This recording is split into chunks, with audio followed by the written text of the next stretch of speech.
नमस्कार, मैं doctor Charu Indira IVF के अलवर सेंटर से। मैं यहाँ एज ए कंसल्टेंट और फर्टिलिटी एक्सपर्ट कार्यरत हूँ। आज बात करेंगे आईवीएफ से जुड़ी दो नई टेक्निक्स ब्लास्टोसिस्ट कल्चर और लेजर असिस्टेड हैचिंग के बारे में। तो ब्लास्टोसिस्ट यानी कि 5वें दिन का एम्ब्रियो। तो जब आईवीएफ किया जाता है तो कुछ समय पहले तक सेकेंड या थर्ड डे के एम्ब्रियो को वापस यूट्रस में रखा जाता था, लेकिन अब मोस्टली 5th डे के एम्ब्रियो को रखना अधिकतर जगह पे प्रेफर किया जाता है। तो ये ब्लास्टोसिस्ट क्या होता है और क्या डिफरेंसेस है थर्ड डे और 5th डे के एम्ब्रियो में, इसको समझते हैं। तो सबसे पहले ये जानिए कि नॉर्मल प्रक्रिया क्या होती है। तो देखिए, नॉर्मली महिला की यूट्रस यानी बच्चेदानी से लगी हुई दोनों तरफ एक एक ट्यूब्स होती हैं, जिनको फेलिपिन ट्यूब कहा जाता है। इन फेलिपिन ट्यूब से लगी हुई दोनों तरफ एक एक ओवरीज यानी अंडाशय रहते हैं। माहवारी के बाद में इन ओवरीज के अंदर एक फॉलिकल ग्रो होना शुरू होता है, और जब ये फॉलिकल पूरी तरीके से मैच्योर हो जाता है तो इसमें से एक अंडा यानी एग रिलीज होके इन फेलिपिन ट्यूब में पहुंच जाता है, जिसको ओवुलेशन कहते हैं। अगर इस टाइम पर कपल बच्चे के लिए ट्राई करता है तो एक स्पर्म भी यूट्रस के माध्यम से होते हुए इन्हीं फेलिपिन ट्यूब में पहुंच जाता है, और ये जो एग और स्पर्म है इन्हीं फेलिपिन ट्यूब में मिलकर एक जाइगोट का निर्माण करते हैं। ये जाइगोट में फर्दर डेवलपमेंट होता है, इसमें डिवीजन होता है, 2 सेल से 4 सेल 8 सेल इस तरीके से ही डिवाइड होता है और फर्दर डेवलप होता है। 3 डेज तक का एम्ब्रियो फेलिपिन ट्यूब में ही रहता है, और जब ये नीचे आता है तो फिर जब ये 5वें दिन का होता है तो 5वें दिन का एम्ब्रियो नीचे बच्चेदानी में आके चिपकता है, यानी कि इम्प्लांट होता है। तो जो थर्ड डे का एम्ब्रियो है वो पूरी तरीके से विकसित एम्ब्रियो नहीं है, वो 8 सेल की स्टेज है। लेकिन जब वो 5th डे का एम्ब्रियो बनता है तो वो उसमें 100 सेल्स होते हैं, और जो 5वें दिन का एम्ब्रियो है यानी कि जो ब्लास्टोसिस्ट है वो एम्ब्रियो डेवलपमेंट की एक एडवांस स्टेज है। जो थर्ड डे का एम्ब्रियो है उसे जो अपनी एनर्जी है वो मैटरनल एग से मिलती है, लेकिन जो 5th डे का एम्ब्रियो है उसे अपनी एनर्जी खुद प्रोड्यूस करनी पड़ती है, उसे अपना जो जीनोम है वो एक्टिवेट करना पड़ता है। तो केवल 1/3 एम्ब्रियो ही थर्ड डे से 5th डे तक डेवलप हो पाते हैं, और बाकी एम्ब्रियो अरेस्ट हो जाते हैं, यानी उनमें आगे ग्रोथ नहीं हो पाती। तो इसका मतलब ये है कि जो नॉर्मल हेल्दी एम्ब्रियोज हैं जिनमें ग्रोथ का पोटेंशियल है, वही एम्ब्रियो थर्ड डे से 5th डे तक विकास कर पाते हैं। तो जब भी हम लोग 5th डे का एम्ब्रियो डालते हैं तो सक्सेस जो आईवीएफ की सक्सेस दर है उसको बढ़ा देते हैं, क्योंकि हम पहले से ही एक हेल्दी एम्ब्रियो को सिलेक्ट करके यूट्रस में डाल रहे हैं, जिससे कि उसके इम्प्लांटेशन की दर ज़्यादा है, उसके सफलता की चांसेस ज़्यादा है। इसी तरीके से जब ब्लास्टोसिस्ट को ट्रांसफर किया जाता है तो मल्टीफिटल प्रेगनेंसी के रिस्क को भी कम कर दिया जाता है। तो ऐसा इसलिए होता है कि जब थर्ड डे का एम्ब्रियो डाला जाता है तो हम लोग को ज़्यादा एम्ब्रियो ट्रांसफ़र करने पड़ते थे, क्योंकि जो थर्ड डे के एम्ब्रियो हैं उन्हें देख के ये नहीं बताया जा सकता कि इनमें से कौन से एम्ब्रियो में ग्रोथ पोटेंशियल है, कौन से में नहीं है। तो आईवीएफ की सक्सेस रेट को बढ़ाने के लिए ज़्यादा संख्या में एम्ब्रियो को ट्रांसफ़र किया जाता था। तो इससे प्रेगनेंसी रेट तो बढ़ जाता था, लेकिन साथ ही मल्टीफीटल प्रेगनेंसीज यानी जैसे ट्रिपलेट्स हैं, क्वाड्रुप्लेट्स हैं, इनकी संभावना भी बढ़ जाती थी। लेकिन जब ब्लास्टोसिस्ट यानी कि 5वें दिन का एम्ब्रियो ट्रांसफर किया जाता है तो 1 या 2 एम्ब्रियो ही ट्रांसफर किए जाते हैं, क्योंकि पहले से ही एक हेल्दी एम्ब्रियो को ढूंढ के ट्रांसफर किया जाता है जिसमें कि ग्रोथ का पोटेंशियल है। इससे मल्टीफीटल प्रेगनेंसी के चांसेस कम हो जाते हैं, तथा साथ ही जो इम्प्लांटेशन रेट है वो बढ़ जाता है। जो 5th डे का एम्ब्रियो है जब वो ट्रांसफर करते हैं तो ये नेचुरल प्रेगनेंसी को ज़्यादा मिमिक करता है।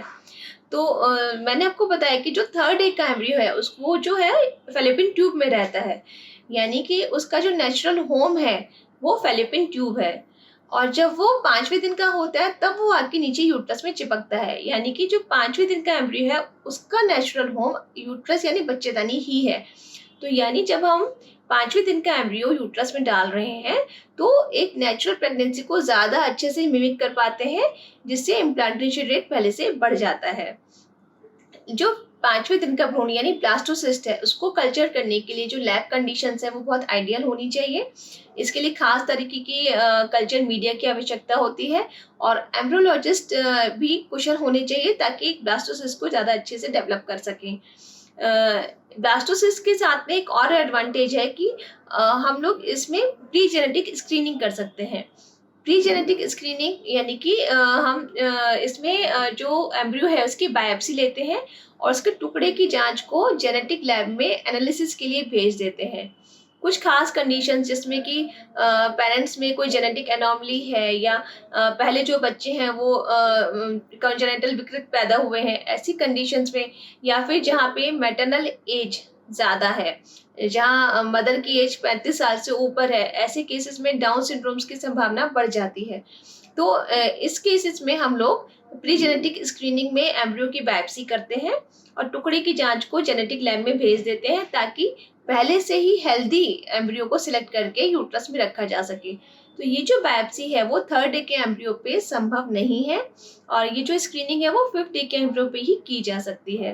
तो इस तरीके से अगर हम ब्लास्टोसिस्ट को ट्रांसफर करते हैं तो प्रेगनेंसी रेट को बढ़ा देते हैं, मल्टीपीटर प्रेगनेंसी के रिस्क को कम कर देते हैं तथा साथ ही जो जेनेटिक स्क्रीनिंग है उसका लाभ भी हम लोग कुछ पेशेंट्स में उठा सकते हैं। अब बात करते हैं लेजर के बारे में। तो लेजर असिस्टेड हैचिंग क्या होता है? तो देखिए, जब ये एम्ब्रियो बन के तैयार होता है 5th डे का, तो इसकी जो आउटर शेल होती है जिसे हम लोग जोना पेलुसिडा कहते हैं, ये बहुत ही हार्ड होती है। तो जब एक एग के अंदर एक स्पर्म एंट्री करता है तो उसके साथ ही जो एग की जो आउटर शेल है वो हार्ड हो जाती है। तो इसका क्या फायदा होता है कि एक तो एग के अंदर एक बार में एक ही स्पर्म एंट्री कर पाता है, दूसरा जैसे मैंने आपको बताया कि जो एम्ब्रियो है वो 3 दिन तक फैलोपियन ट्यूब में ही रहता है। तो जब इसकी आउटर शेल हार्ड हो जाती है तो वो जो एम्ब्रियो है वो फैलोपियन ट्यूब में चिपक नहीं पाता, मतलब वहाँ इसका इम्प्लांटेशन नहीं हो पाता।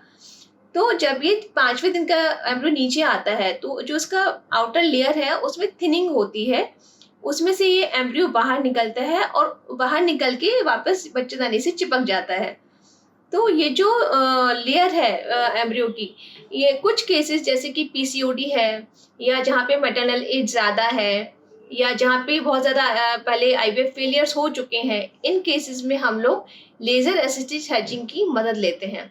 तो इसमें हम क्या करते हैं कि जो एम्ब्रियो की आउटर शेल है उस पर लेज़र की किरणों से प्रिसाइज जगह पे लेज़र के शॉट्स दिए जाते हैं और ये जो इसकी कवरिंग है इसको थोड़ा थिन कर दिया जाता है। इससे जो एम्ब्रियो है वो आसानी से बाहर निकल आता है और आसानी से बाहर निकल के इम्प्लांट हो जाता है। तो जहाँ पे मल्टीपल फेलियर्स हैं या पीसीओडी जिन पेशेंट्स को है या बहुत ज़्यादा एडवांस एज है, इन केसेस में क्या होता है कि जो आउटर शेल है वो ज़्यादा हार्ड होती है। साथ ही अभी हम लोग क्या करते हैं कि फ्रोजन साइकिल का ज़्यादा यूज़ करते हैं, मतलब एम्ब्रियो को फ्रीज कर लेते हैं और बाद में जब यूट्रस की कंडीशंस अनुकूल होती हैं तो इस यूट्रस को वापस यूट्रस के अंदर डाल देते हैं।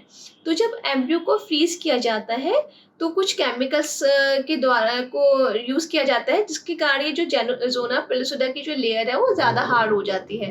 तो ऐसी केसेस में जब हम लोग लेज़र हैचिंग करके एम्ब्रियो को डालते हैं यूट्रस में तो इम्प्लांटेशन रेट को बढ़ाया जा सकता है। तो इस तरीके से जो ब्लास्टोसिस्ट और लेज़र हैचिंग है ये दोनों ही एडवांस टेक्निक है आईवीएफ की टेक्नोलॉजी में और इन दोनों की मदद से अभी जो आईवीएफ का सक्सेस रेट है वो बहुत ज़्यादा बढ़ा दिया गया है। कुछ समय पहले तक आईवीएफ की सक्सेस रेट अराउंड 40-45% थी, लेकिन आज जो नई टेक्निक्स हैं जैसे blastocyst, laser assisted hatching, pre genetic screening या फ्रीजिंग, इन सब के साथ में जो आईवीएफ की सक्सेस रेट है वो मोर देन 75% भी अचीव कर ली गई है। तो अगर आपको भी कोई क्वेरी है आईवीएफ से रिलेटेड या नई टेक्नोलॉजीज से रिलेटेड, तो आप यहाँ जो नंबर फ्लैश हो रहे हैं इन पे कांटेक्ट कर सकते हैं। हाँ, हम लोग को अपना व्हाट्सएप करके अपने क्वेरीज पूछ सकते हैं या डायरेक्ट अपॉइंटमेंट फिक्स करके हम लोगों से मिल सकते हैं।